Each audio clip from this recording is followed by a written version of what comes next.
You're pathetic, and you're going to die alone in this rotting house. That's what my wife, Camille, spat at me while I was on my knees, coughing up blood from a ruptured stomach ulcer. I was 33 years old, sweating, trembling, barely able to hold my own weight against the doorframe of the master bathroom in our home in Baton Rouge. The pain was a living thing inside me, tearing at the lining of my stomach with jagged claws. The fluorescent vanity lights buzzed overhead, casting a harsh, sickly yellow glare over the porous white grout of the floor tiles. The air in the bathroom was thick with the metallic, copper scent of my own blood, mixed with the cloying, expensive lavender perfume Camille had just sprayed on her neck. I gasped, clutching my abdomen, the room spinning in dizzying, nauseating circles. "Camille," I choked out, my voice a wet, ragged wheeze. "Help me, please." She paused by the marble countertop, her reflection perfectly still in the mirror. She didn't look at me directly. She just adjusted the collar of her silk blouse. "What is wrong with you now, Beau? I'm already running late." "Hospital," I managed to say.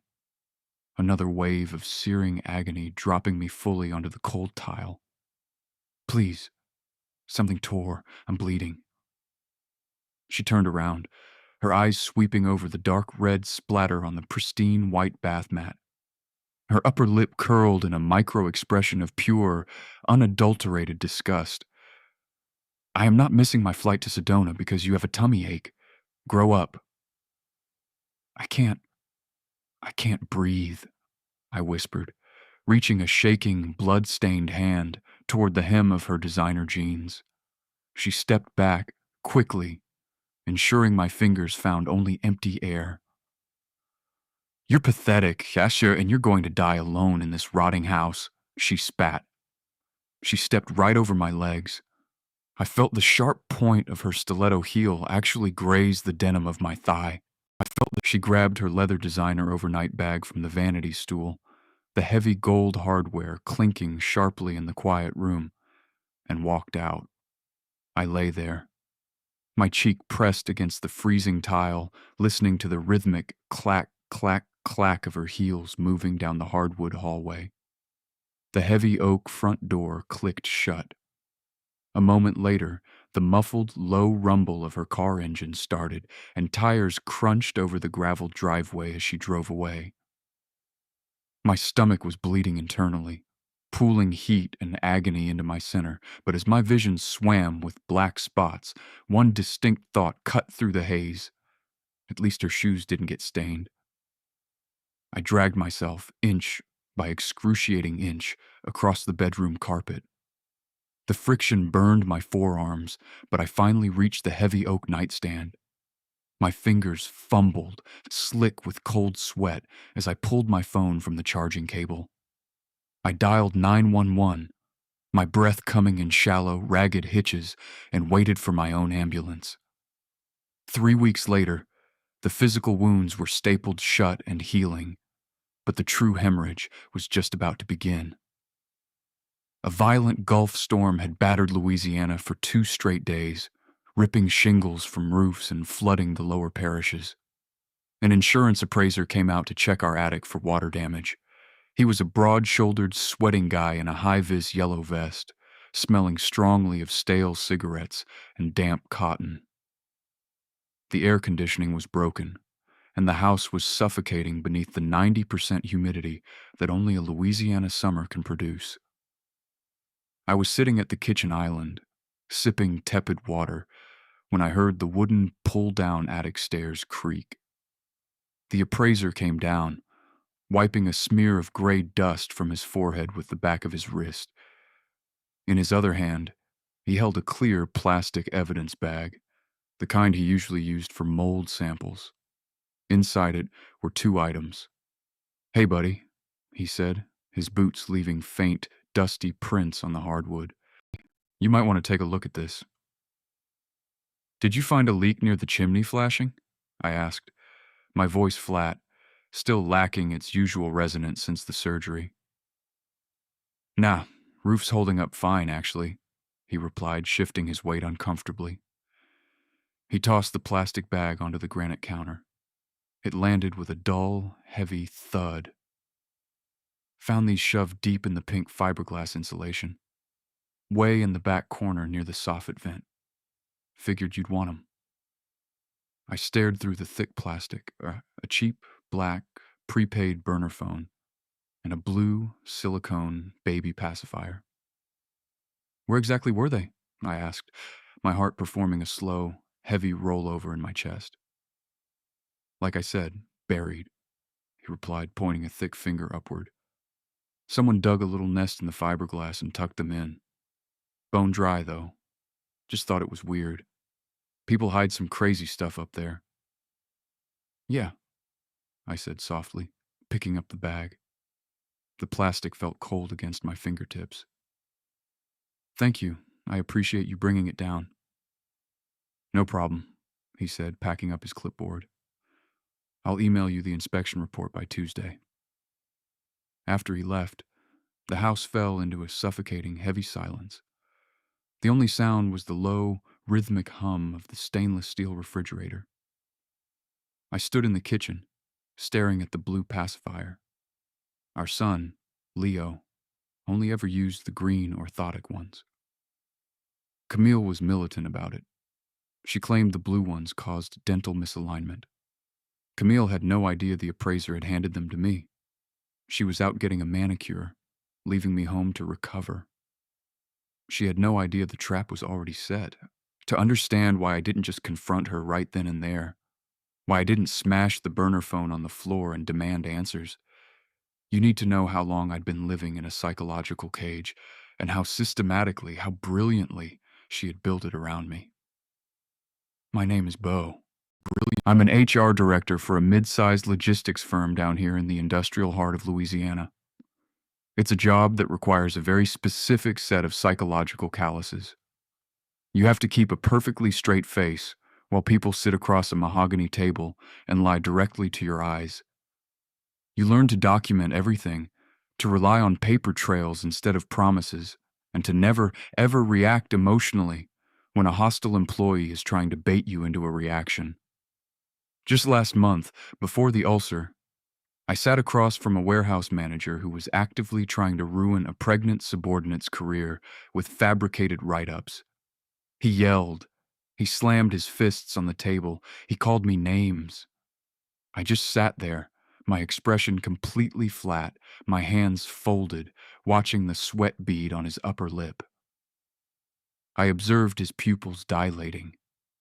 I noted the slight tremor in his left hand. I let him talk until he dug his own grave, and then I handed him his termination papers.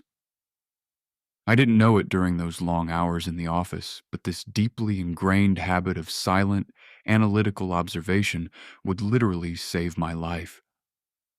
I wasn't born with this stoicism. It was forged.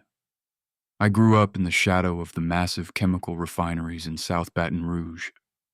The air there always smelled faintly of sulfur and burning ozone. We didn't have much money. My dad took off when I was 7 years old, leaving nothing but a closet full of empty wire hangers and a stack of unpaid utility bills. He left my mom to raise me and my older brother, Mark, on the meager tips she made waitressing at a 24-hour diner. I'd learned early on that if you didn't cause trouble, you didn't get hurt. While Mark reacted to our poverty with loud rebellion, getting into fistfights and breaking windows, I became the quiet kid, the shadow, the observer. When you don't speak, you have more time to watch. I notice things, small things. The kind of things people think nobody sees because they assume everyone is as self-absorbed as they are. A micro-expression of contempt. A half-second hesitation before answering a simple question. The way someone's eyes dart instinctively toward the door when they're lying.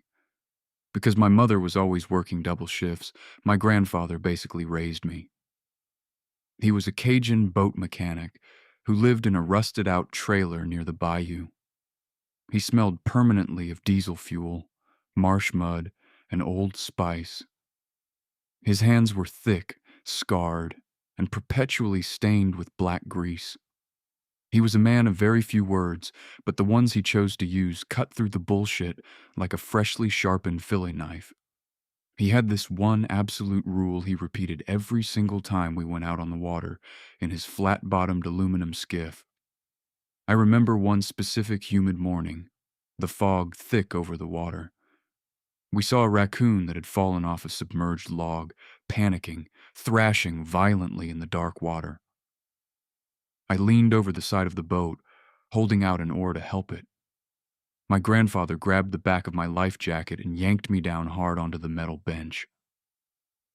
"Don't you ever reach your hand out to a panicked creature, Bo," he growled, his voice like grinding stones. "A drowning man will always try to pull you under. He don't mean to, but his panic is stronger than his gratitude. Let him sink. You watch from the shore." I thought it was just gritty advice about water safety and nature. I didn't realize it was a prophecy about my future marriage. I met Camille at a mutual friend's backyard crawfish boil 5 years ago. It was late April.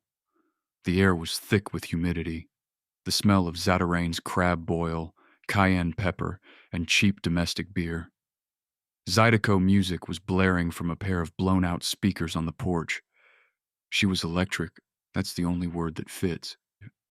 She had this loud, infectious, bell-like laugh that made everyone in a 20-foot radius turn their heads and look at her. She was wearing a bright yellow sundress that contrasted perfectly with her dark hair, and her skin was glowing with a light sheen of sweat. When we were introduced, she didn't just shake my hand. She touched my forearm, her fingers lingering against my skin, looking up at me through dark lashes. She had a way of speaking that made the loud music and the crowded yard fade away, making you feel like you were the only person existing in the entire parish. I was a quiet guy. I liked my predictable routine. I liked my quiet, obsessively organized house. She was pure, unfiltered chaos, and like an idiot, an absolute naive idiot, I mistook her chaos for passion. Looking back, the warning was right there, flashing in bright neon letters. It happened on our third date. We were sitting in a dimly lit booth at a high-end steakhouse downtown. The table was covered in white linen, and she was stirring a tall glass of iced tea, the ice cubes clinking softly against the glass. Out of nowhere, she casually mentioned her previous ex-boyfriend. "I actually got him fired from his accounting firm last year," she said, taking a delicate sip of her drink. I paused, my fork hovering over my plate. "You got him fired? Why?" She rolled her eyes, an exaggerated theatrical motion. "Because he was being a stingy jerk. He promised to help me put a down payment on a new Audi, and then he backed out at the last minute because his dog needed some stupid surgery. So I emailed his boss from a fake account and said he was making inappropriate comments to female clients." I stared at her, waiting for the punchline, waiting for her to laugh and say she was kidding. "Camille, that's his livelihood. You destroyed his career over a car?" She smiled, a cold, sharp little smile that didn't reach her eyes. "He messed with the wrong girl, Bo. Actions have consequences." She reached across the table and patted my hand. "Don't worry. You're much sweeter than he was." I felt a cold prickle at the base of my neck. The HR director inside me screamed to get up, pay the bill, and walk out.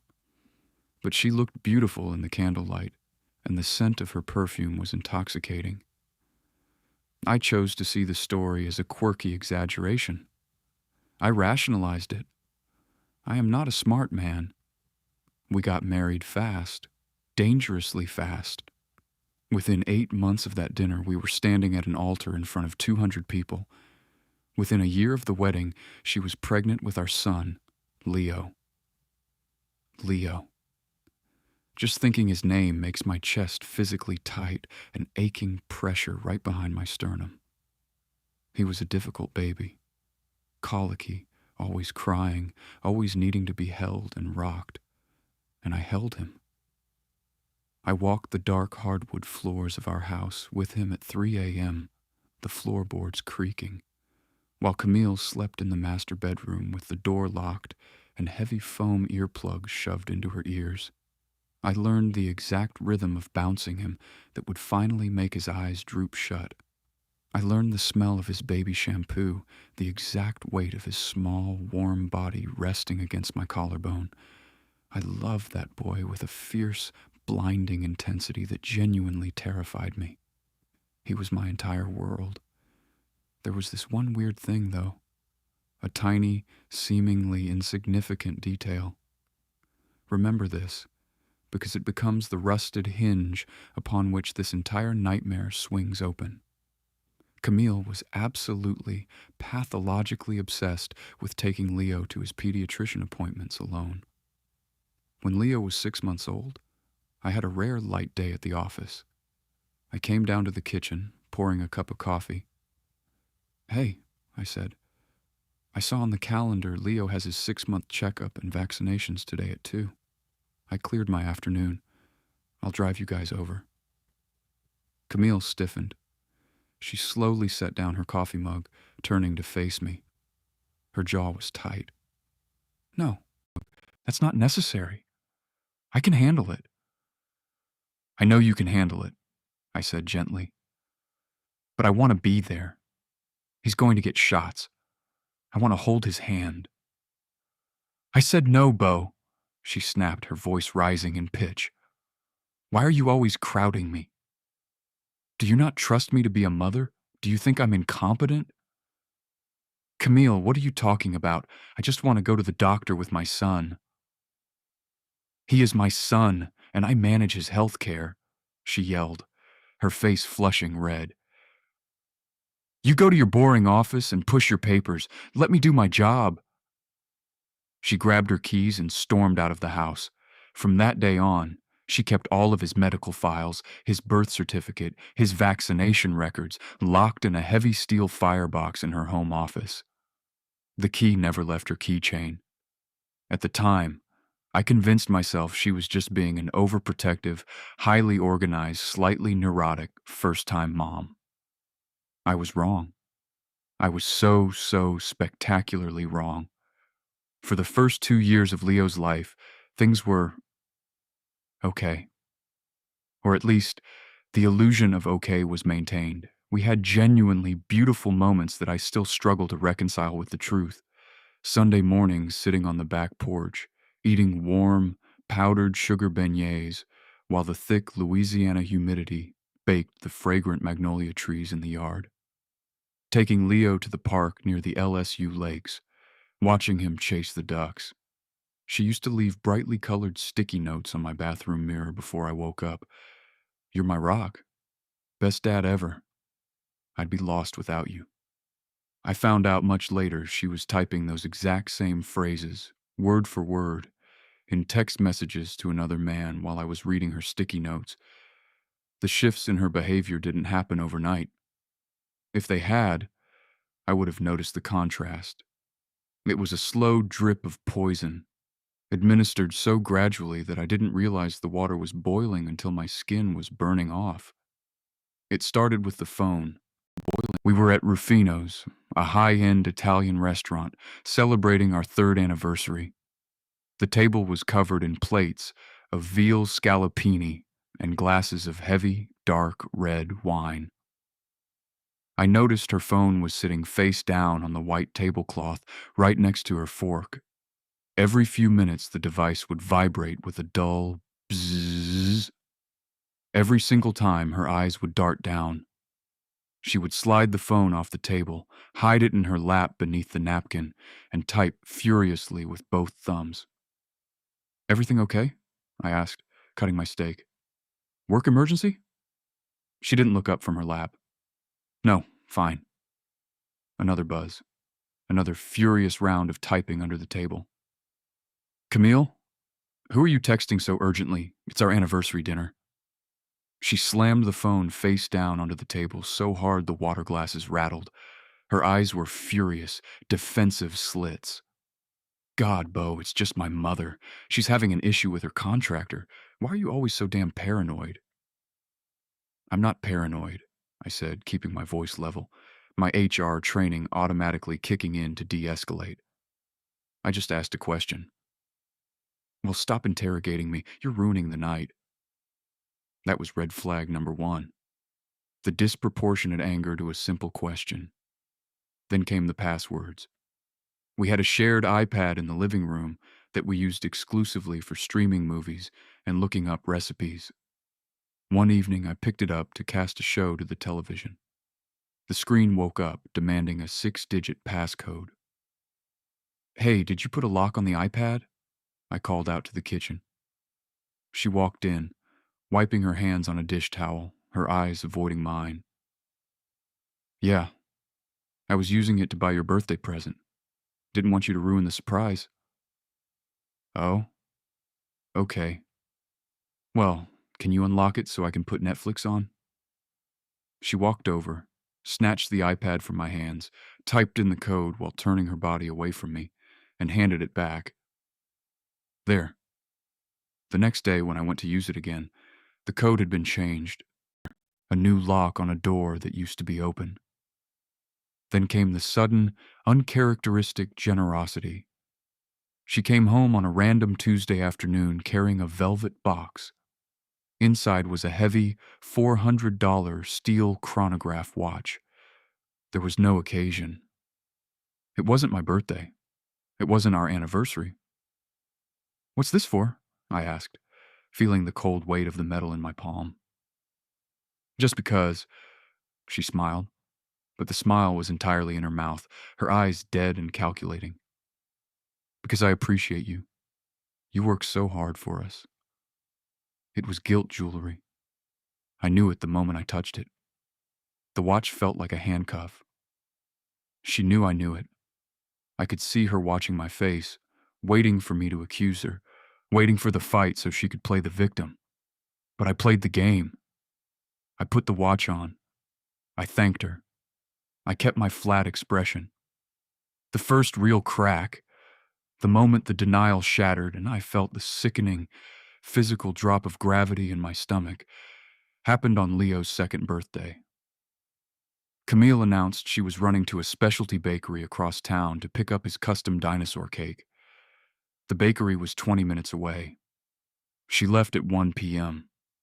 She didn't come back until 4 p.m.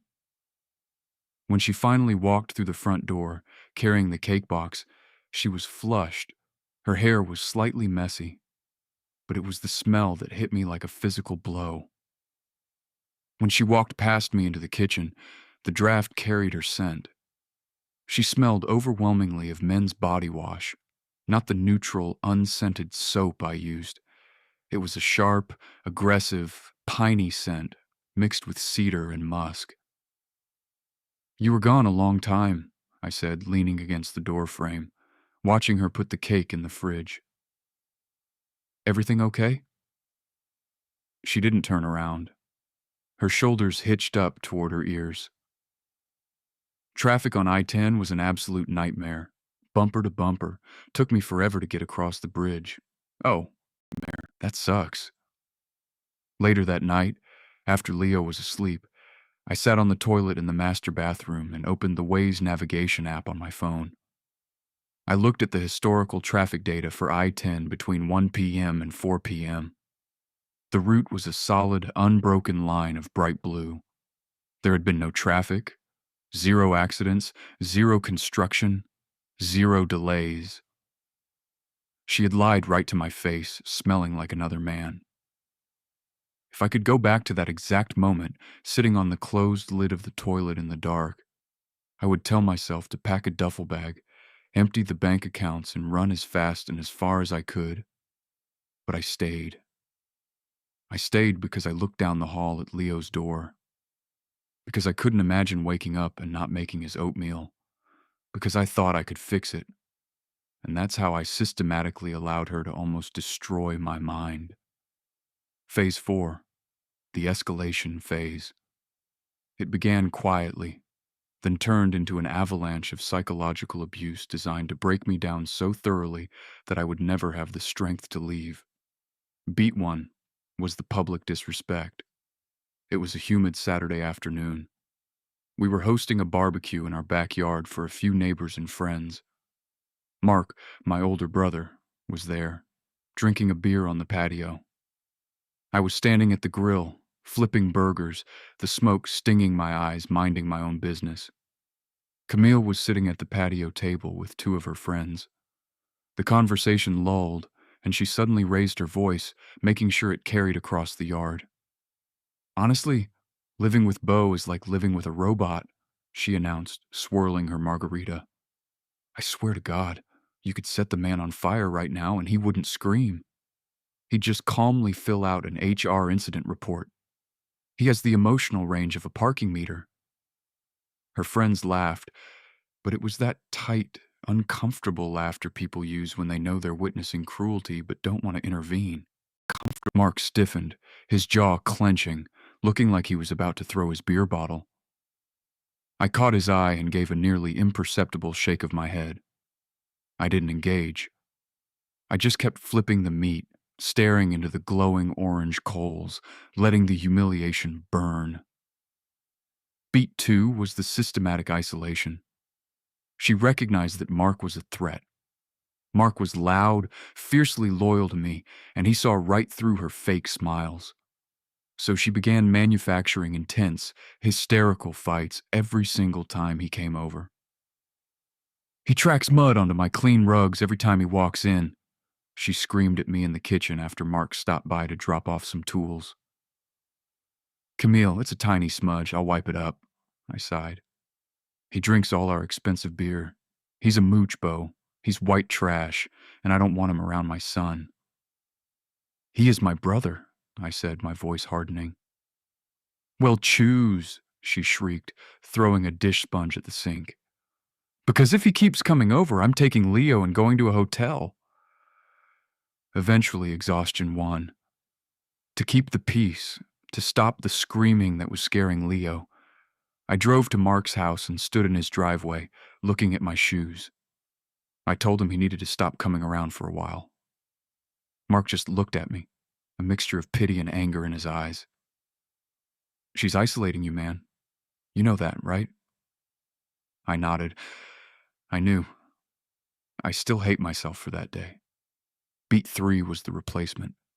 The brazen, careless evidence of her infidelity. I was doing laundry one Sunday morning. The house smelled of warm cotton and detergent. I grabbed her favorite vintage denim jacket to wash it. As I checked the pockets, my fingers brushed against a crumpled piece of paper. I pulled it out. It was a thermal receipt. Faded, but legible. It was from a boutique, romantic hotel in the French Quarter of New Orleans.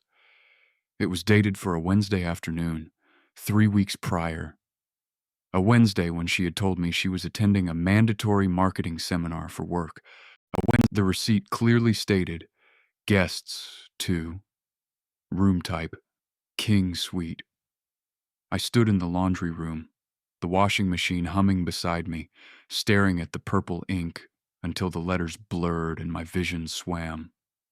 My chest tightened so hard I thought my ribs would crack, but I didn't march upstairs and confront her.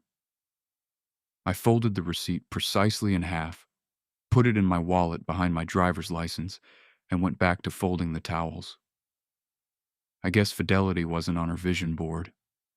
I needed more evidence. Beat four was the public humiliation. We were at a crowded Whole Foods on a Sunday afternoon. The store was packed, the fluorescent lights buzzing overhead. I was pushing the squeaky shopping cart while Camille walked ahead, dictating the list. She asked me to grab Leo's milk. I opened the refrigerated door and grabbed a carton with a blue label instead of the green label. I placed it in the cart. Instead of just asking me to swap it, she stopped dead in the middle of aisle 4. She looked at the milk, then looked at me. Her face contorted into a mask of pure rage. "Are you genuinely stupid?" she yelled, her voice echoing loudly off the polished linoleum floor. Shoppers stopped. Heads turned. "Camille, keep your voice down," I whispered, reaching for the carton. "I'll go swap it." "No!" she screamed, slapping my hand away from the cart. "I write it down for you. I spell it out like you're a child, and you still mess it up. You can't do one simple thing right. You're useless, Beau. Completely, utterly useless." People were staring openly now. A woman holding a basket of apples actually stopped walking and looked at me with deep, agonizing pity. I felt my face burning, a hot flush of shame creeping up my neck. But my HR training kicked in. I locked down every muscle in my face, flat expression, slow, measured breaths. I picked up the milk, walked back to the fridge, swapped it, and returned to the cart without a single word. My silence only made her angrier. Beat 5 was the violation of my sanctuary. My mother had passed away from pancreatic cancer a few years prior to my marriage. We had to sell everything to pay her medical debts. The only physical object I kept was her antique, wooden sewing chair. It had a faded floral cushion that still faintly smelled of her talcum powder. I kept it in the corner of my home office. It was the only space in the house that was truly mine. I came home from work one rainy Tuesday, took off my wet coat, and walked into my office to put my laptop down. I stopped in the doorway. The corner was empty. Nothing remained but a faint outline of dust on the hardwood floor. I walked into the living room. Camille was lounging on the sofa, scrolling through Instagram on her phone. "Camille," I said, my voice trembling slightly. "Where's my mother's chair?" She didn't even look up from the glowing screen. "Oh, I donated it to Goodwill this morning." "You what?" "I donated it," she sighed, finally looking at me with profound annoyance. "It was an eyesore, Beau. The wood was chipped, it didn't match the decor, and frankly, it smelled like old people. I needed the space for a new filing cabinet. Grow up and let go of junk." She had given away the last physical trace of my dead mother. She didn't ask, she just erased it. I didn't yell, I didn't throw anything. I turned around, walked out the front door, got into my car in the garage, and sat in the dark for 2 hours, gripping the steering wheel until my knuckles turned white. Beat 6 came from her enabler, Lorraine, my mother-in-law.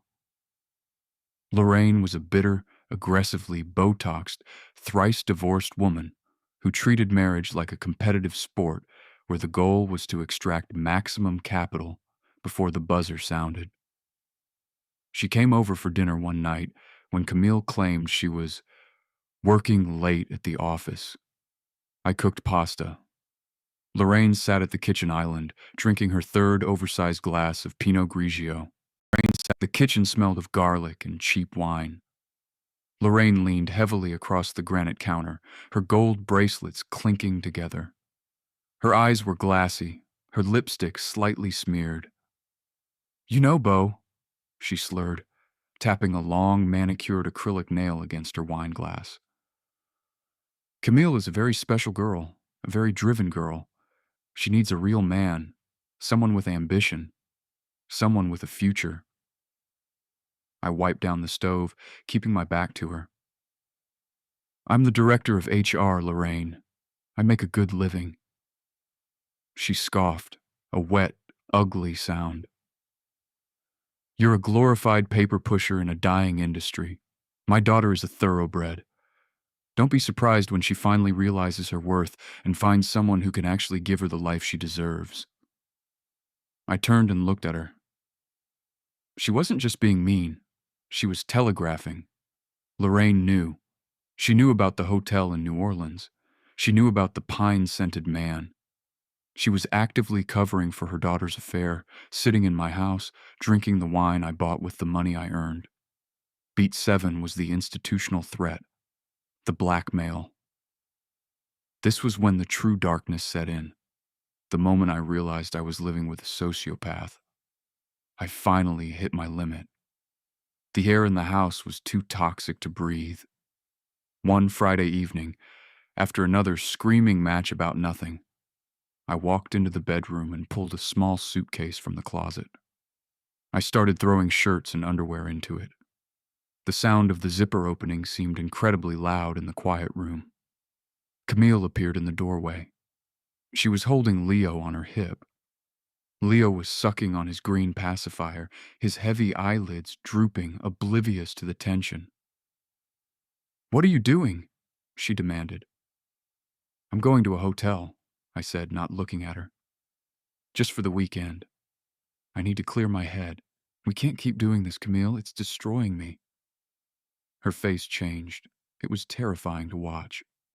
The vibrant, chaotic, angry woman vanished in a millisecond, replaced by something entirely cold, hollow, and reptilian. The temperature in the room seemed to drop. "If you walk out that front door," she said, her voice dropping an entire octave, completely devoid of emotion, "I will call the police the second your car leaves the driveway." I stopped packing. "For what?" "I will tell them you shoved me against the wall," she said smoothly. "I will take this heavy brass lamp and I will bruise my own arm right now. I will cry. I will tell the dispatcher I fear for my life. I will file for an emergency protective order, and you will never, ever be allowed within 500 feet of this boy again." I froze. My blood turned to ice water in my veins. I looked at Leo. He was clutching the fabric of her shirt, his little fingers curled tight. "You wouldn't," I whispered, the horror choking me. "You wouldn't do that to him, to his father." "Try me," she smiled. It was a genuine, terrifying, victorious smile.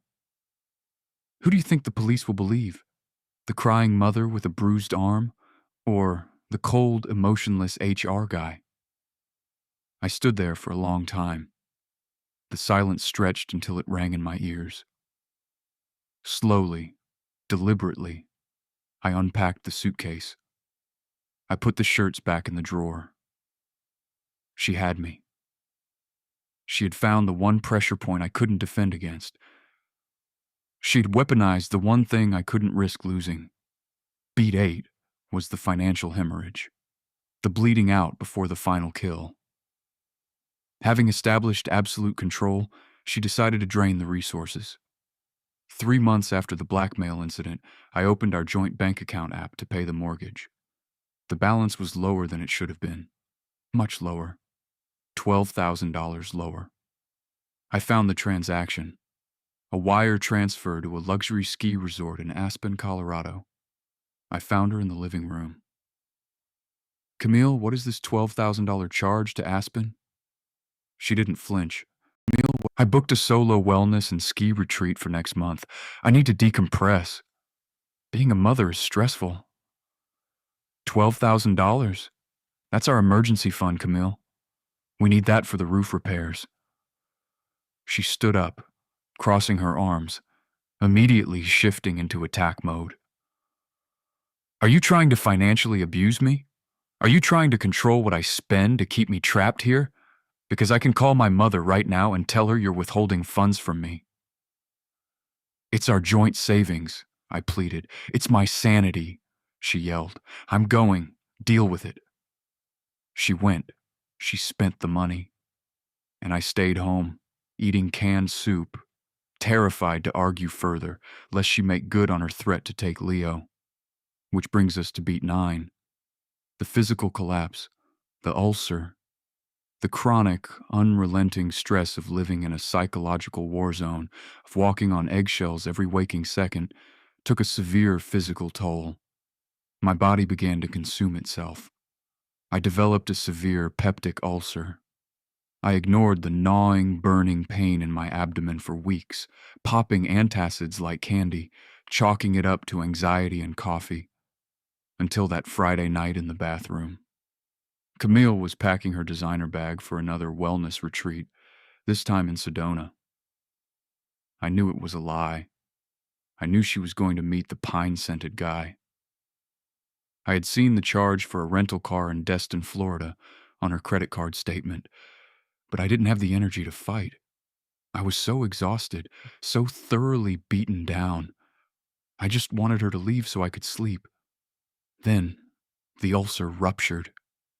The agony of the tear, the blood on the tile, her stepping over my writhing body, the insult as she walked out the door. It all cemented my resolve. I spent 5 days in the sterile, beeping confines of the hospital. I underwent emergency laparoscopic surgery to cauterize the bleeding in my stomach. I received 2 bags of blood transfusions. The hospital food tasted like cardboard, but I didn't care.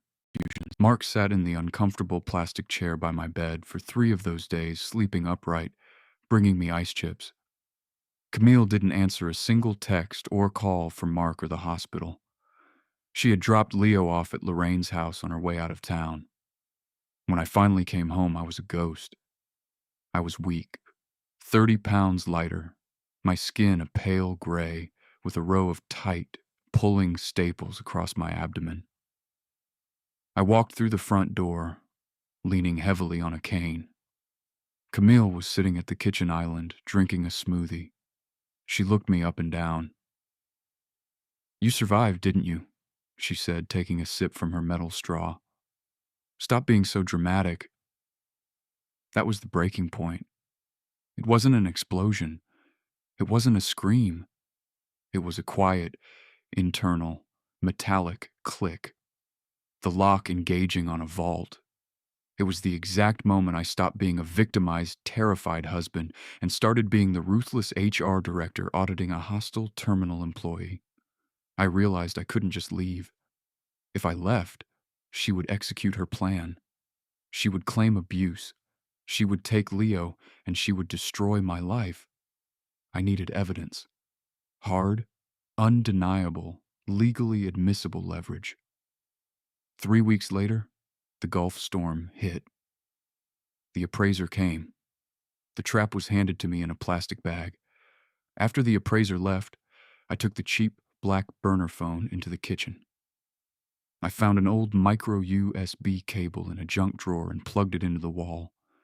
I sat at the kitchen table, the staples in my stomach pulling painfully tight as I leaned forward, watching the battery icon slowly fill with green. I pressed the power button. The screen lit up with a harsh, cheap glare. There was no passcode. Camille was arrogant. She believed she had broken me so completely, cowed me so thoroughly with her threats, that I was too weak and terrified to ever snoop through her things. I opened the messaging app. There was only one contact saved. The name was simply Wyatt. I sat in the quiet kitchen, the afternoon sun casting long, dusty shadows across the floor, and I read 3 entire years of text messages between my wife and a man named Wyatt. I learned everything.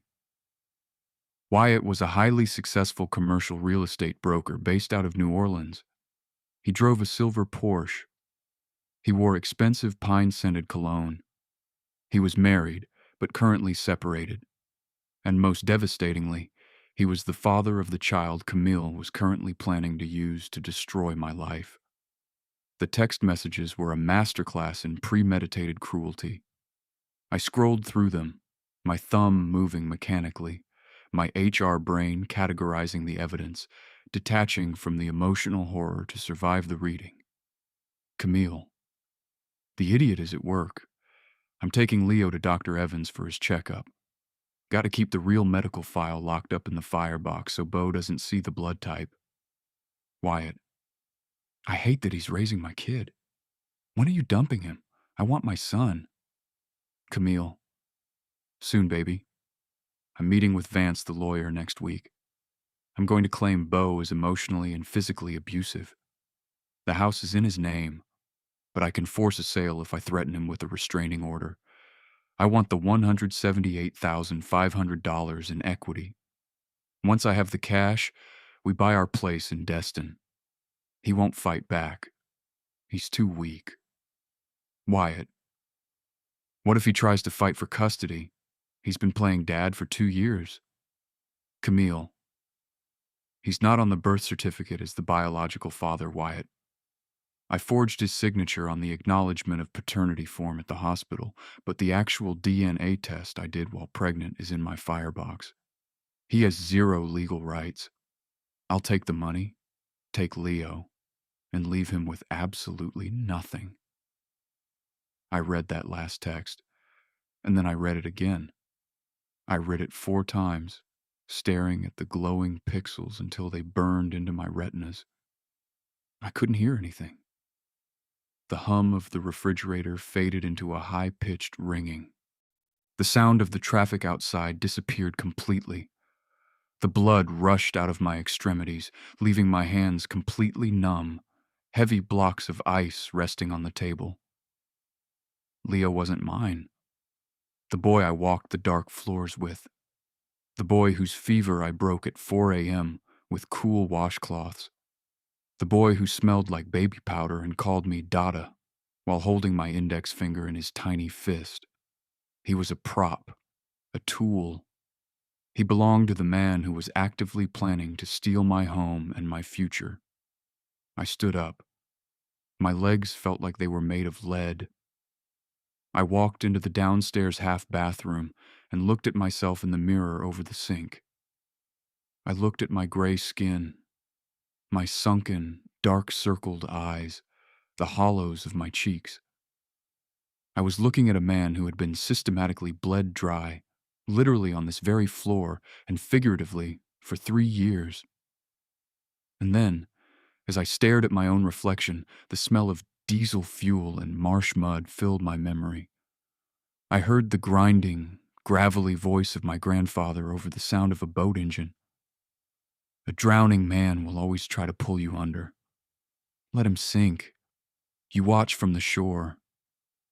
I didn't cry. I didn't shed a single tear. I locked that grief away in a steel box inside my mind. I saved every ounce of sorrow for the day I'd finally watch her lose everything. What nobody knew, what Camille could never have anticipated, was that I didn't confront her that night when she came home from her manicure. I didn't yell. I didn't throw the burner phone at her head. I didn't demand the key to the firebox. Instead, I climbed back up the rickety wooden stairs into the suffocating heat of the attic. I put the burner phone back inside the plastic bag, minus its battery, which I kept in my pocket so the phone would appear dead if she ever checked it. I buried the bag exactly where I found it, deep in the pink fiberglass insulation. The next morning, while Camille was in the shower, the water running loudly, I went into Leo's bathroom. I took his little blue Paw Patrol toothbrush. I swabbed the bristles vigorously against the inside of my own cheek, gathering my DNA. I placed the toothbrush in a sterile Ziploc bag. I drove to the post office and sent it overnight to an expedited, legally admissible DNA testing facility in Texas. Then, I went to work. I took a long lunch break and contacted an old college fraternity brother, Marcus. Marcus was now a partner at a firm downtown, widely considered one of the most ruthless, bloodthirsty family law attorneys in Baton Rouge. We sat in his massive, mahogany-paneled office. The room smelled of old paper, leather bindings, and stale coffee. The air conditioning was freezing. I sat across from his massive desk and systematically laid out the evidence. I provided the printed screenshots of the burner phone texts. I provided the Waze GPS logs. I provided the hospital admission records detailing my ulcer rupture and her absence. I detailed her specific threats of faking physical abuse to secure a restraining order. Marcus leaned back in his leather chair, steepling his fingers. He looked at the paperwork, then looked at me. His eyes were sharp, calculating. "She wants blood, Beau," Marcus said softly. "She's not just trying to leave you. She's trying to annihilate you so she doesn't have to feel guilty about the theft." "Let her try," I said, my voice completely devoid of inflection. "I don't want to just win, Marcus. I want to bury her. I want her to walk out of this with nothing but the clothes on her back. I can do that, Marcus said, a slow, predatory smile spreading across his face. But you have to play the game. You have to go back to that house and pretend you know nothing. Can you do that? I'm an HR director, I replied. I smile at liars for a living. Over the next 2 months, I played the part of the broken, terrified, subservient husband perfectly. It was the performance of a lifetime. I made her coffee every morning, ensuring it was exactly the right temperature. I absorbed her daily insults without a twitch of my eye. I let her yell at me for breathing too loudly while she watched television. I apologized when she bumped into me. I became a ghost haunting my own home. Meanwhile, behind the scenes, Marcus was moving assets with surgical precision.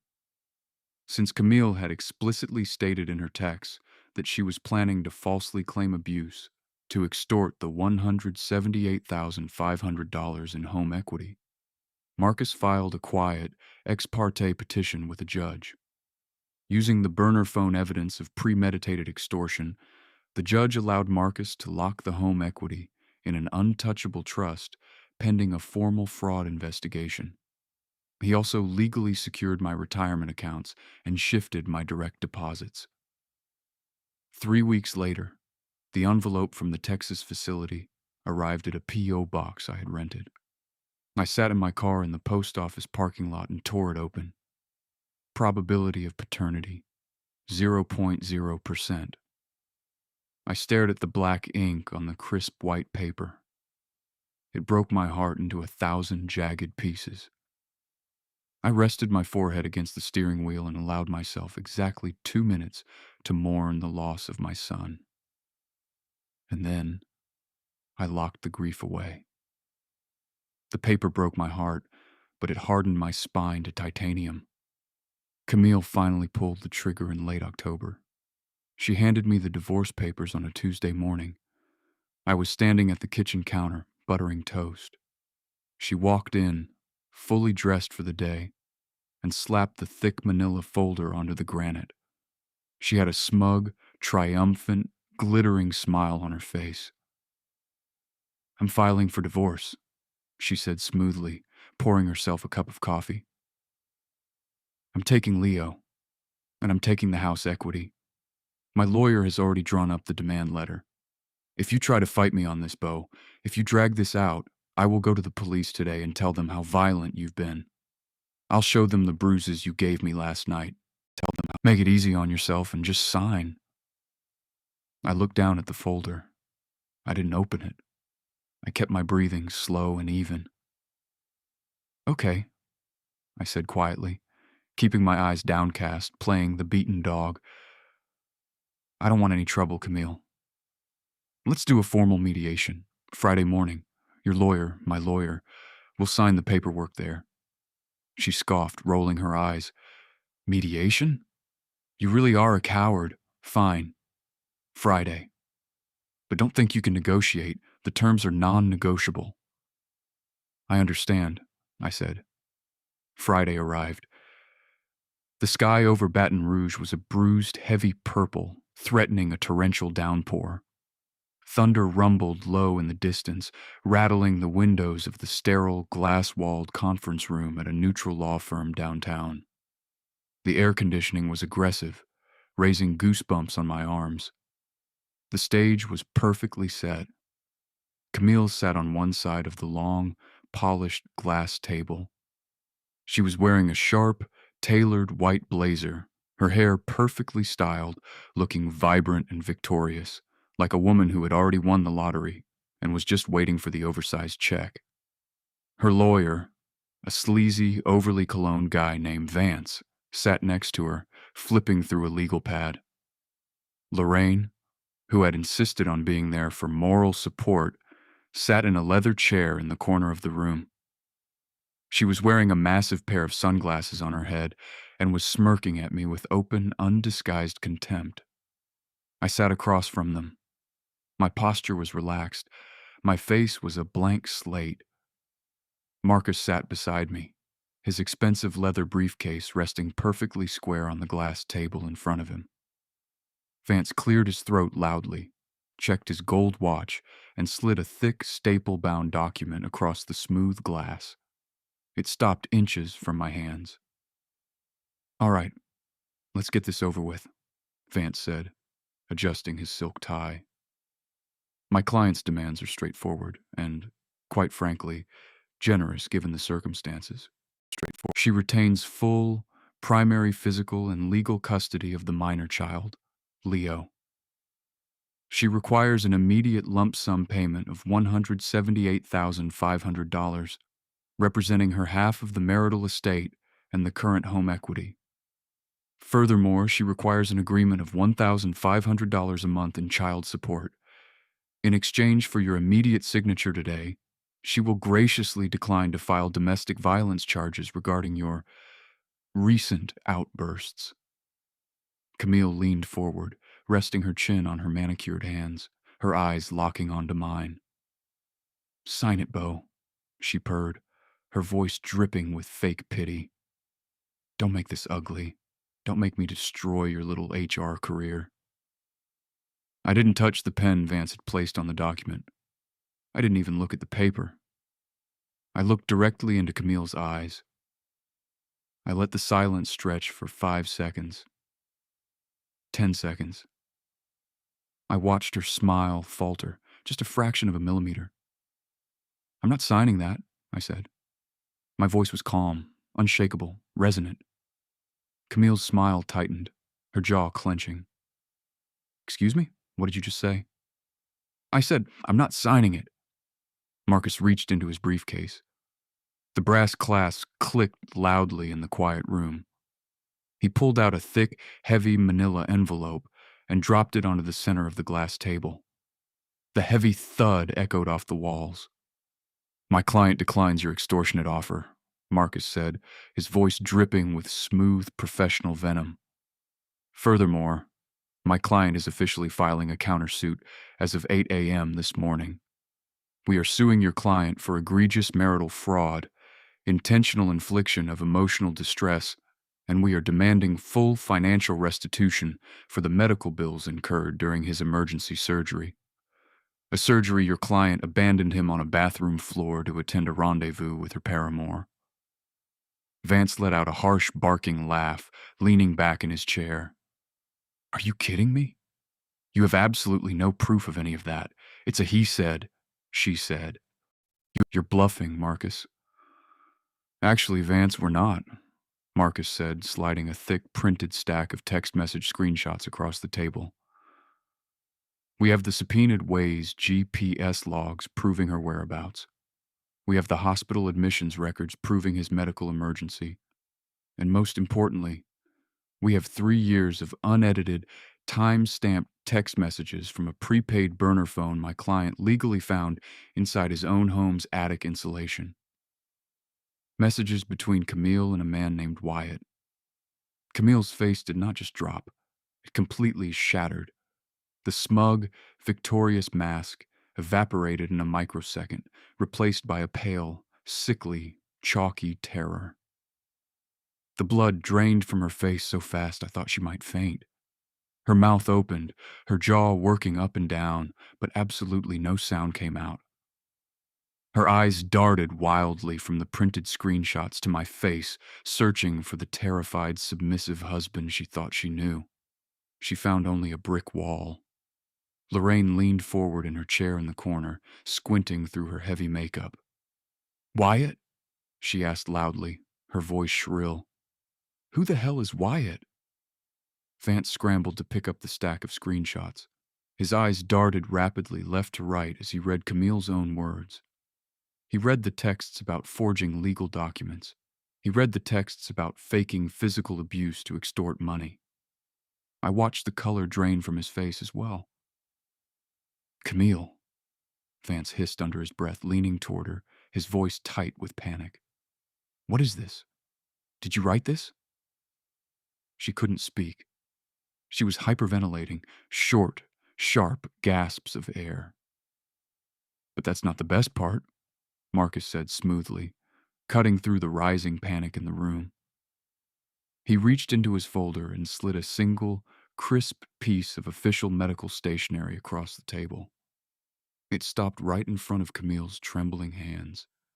As to the matter of custody and your demand for child support, Marcus continued, his voice cold, precise, and echoing with finality.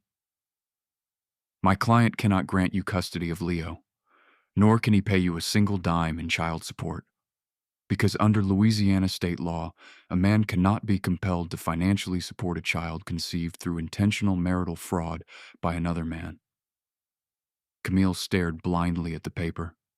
Her hands began to shake. It wasn't a slight tremble. It was a violent, uncontrollable, full-body tremor. That is a legally binding, court-admissible DNA test from an accredited facility, Marcus said, tapping the glass table with his pen. 0% probability of paternity. Leo is Wyatt's biological son. And according to your own text messages, which are now entered into public court record, Wyatt wants full custody. The silence in that conference room was absolute. It was heavy, suffocating, and it was the most beautiful, symphonic silence I have ever experienced in my entire life. Outside, the rain finally broke, heavy drops beginning to lash against the floor-to-ceiling windows. You went in my attic? Camille finally whispered. Her voice was cracked, broken.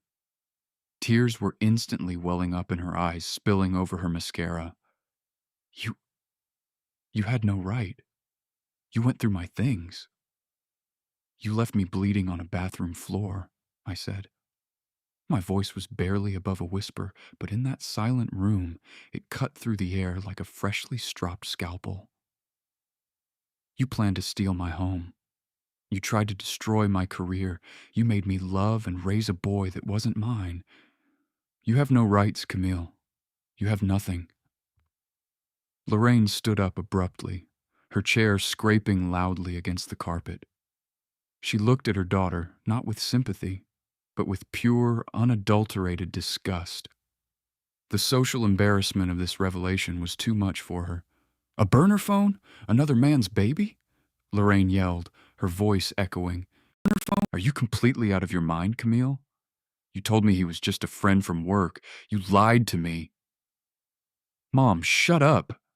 Camille shrieked, the polished mask finally slipping completely, revealing the frantic, trapped animal beneath. She turned wildly to Vance, grabbing his sleeve. He stole my phone! Vance, that's illegal, right? Invasion of privacy. Do something. Object to it. Vance physically pulled his arm away from her grasp.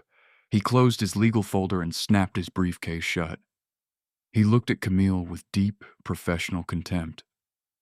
I cannot and will not represent you in a massive federal fraud and extortion case that you lied to me about, Vance said coldly. He stood up, adjusting his suit jacket. I am formally withdrawing as your counsel. We are done here. Expect my final bill for today's hours. Vance turned on his heel and walked out of the conference room. He literally abandoned her at the table. Lorraine, muttering curses under her breath, grabbed her purse and followed him out, letting the heavy glass door slam shut behind her. Camille was alone. She looked across the table at me. The tears were real now. The sheer, unadulterated panic of a narcissist who has lost total control of the narrative was bleeding out of her. Beau, please, she sobbed, reaching her hands across the glass table, palms up in a gesture of begging. Please. We can fix this. We can go to counseling. I was just confused. Wyatt means nothing to me. Leo loves you. He's your son in every way that matters, Beau. He calls you Dada. Please don't do this to our family. I stood up slowly. I buttoned the center button of my suit jacket. I looked down at her, crying, begging, shattered. I felt absolutely nothing. No anger, no pity. Just the cold, clinical observation of an HR director terminating a deeply problematic employee. I'm not your rock, Camille, I said softly, looking into her panicked eyes. I'm just the parking meter, I said, and your time is up. I turned and walked out of the room. I didn't look back. I didn't pause at the door. I just kept walking. True power isn't found in yelling. Power is in restraint. Within 2 weeks, the cascade of legal and social consequences hit her like a runaway freight train. When Marcus formally filed the fraud and extortion suit, the court documents became public record. Wyatt, the hotshot, arrogant real estate broker, was suddenly hit with a highly publicized paternity suit. The news broke in their social circles. Wyatt's estranged wife, who came from a very wealthy, prominent New Orleans family, found out about the affair and the child. She immediately filed for a brutal divorce, legally freezing all of Wyatt's substantial financial assets. Cornered and losing his money, Wyatt immediately turned on Camille. He publicly claimed she trapped him, that she lied about being on birth control. To spite her, and to appease his own wealthy parents who wanted their grandson, Wyatt hired a team of expensive lawyers and fought for full physical custody of Leo. Because Camille suddenly had zero income, no house, and was facing serious documented fraud charges, the family court judge ruled against her. She lost primary custody to Wyatt.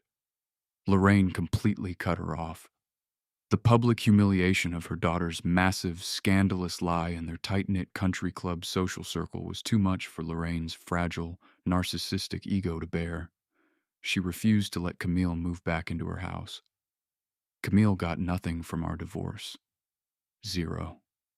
The $178,500 she had so meticulously planned to steal went directly back to me, along with a court judgment forcing her to repay every single cent of my hospital medical bills, plus Marcus's attorney fees.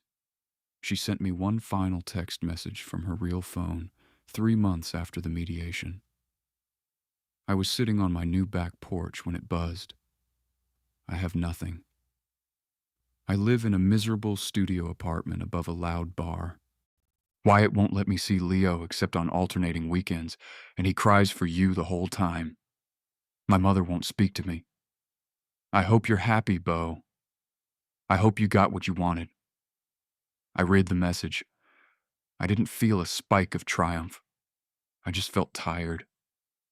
I didn't reply.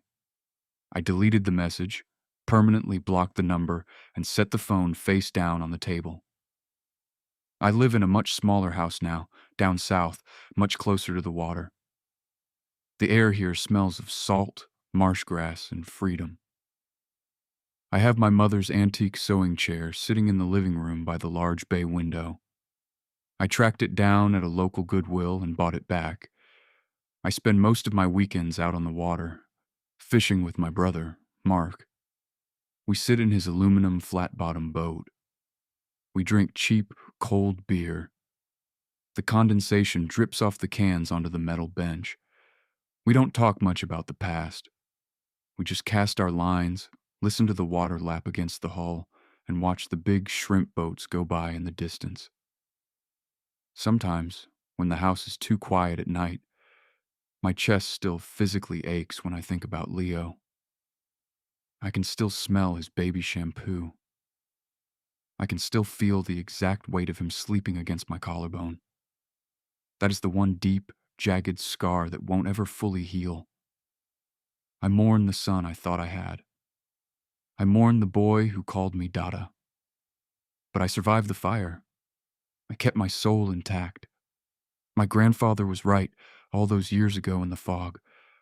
A drowning man will always panic. He will always try to pull you under the dark water with him. But if you have the discipline to stand on the shore, if you can keep quiet, lock down your emotions, and carefully gather your evidence, you don't even have to push them. You just watch them sink,